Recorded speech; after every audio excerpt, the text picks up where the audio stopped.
Welcome back to another session. Today I am telling about what is the real emotion of engineering. Engineering के लिए आपकी real emotion क्या होना चाहिए, आप एक इंजीनियर होने के नाते आप देश के लिए क्या कर सकते हैं, मैं आज इस वीडियो में बताऊंगा। और बताने से पहले इतना ही बता दूं, no one person can shape up the life of others. Your success and happiness depends upon your own self. Think for yourself and plan of your life.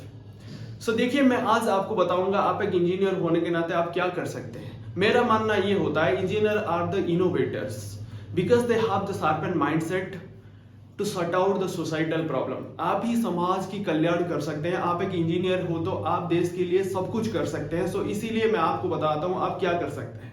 और बताने से पहले आपको एक एग्जाम्पल बताता हूं। भारत में सबसे बड़ा इंजीनियर किसको माना जाता था? मोक्षगुंडम विश्वेश्वरैया जी को माना जाता था, क्योंकि मोक्षगुंडम विश्वेश्वरैया जी देश के लिए बहुत कुछ करके गए हैं।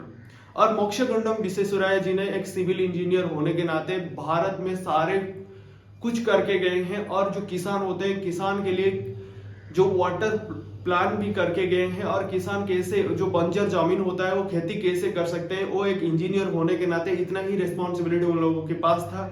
और देश के लिए भी बहुत कुछ करके गए हैं। मैं एक हिस्सा आपको बताता हूँ।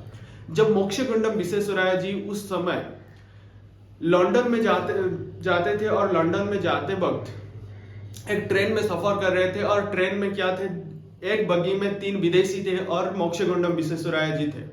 और जब ट्रेन में जाते वक्त विश्वेश्वरैया जी को बहुत तंग करते थे जो लंदन वाले थे, क्योंकि वो ब्रिटिशर वाले थे। क्योंकि मोक्षगुंडम विश्वेश्वरैया जी को इंग्लिश अच्छी तरीके से नहीं आता था, क्योंकि उन लोगों की माइंडसेट ये था अंग्रेज की, क्योंकि भारतीय जो होते हैं वो इंग्लिश में अच्छा नहीं है।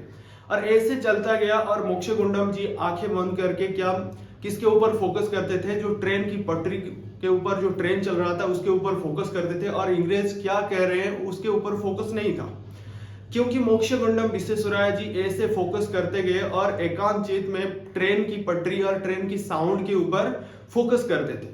और ऐसे जाते वक्त सडनली मोक्षगुंडम विश्वेश्वरैया जी ने ट्रेन की चेन खींच ली।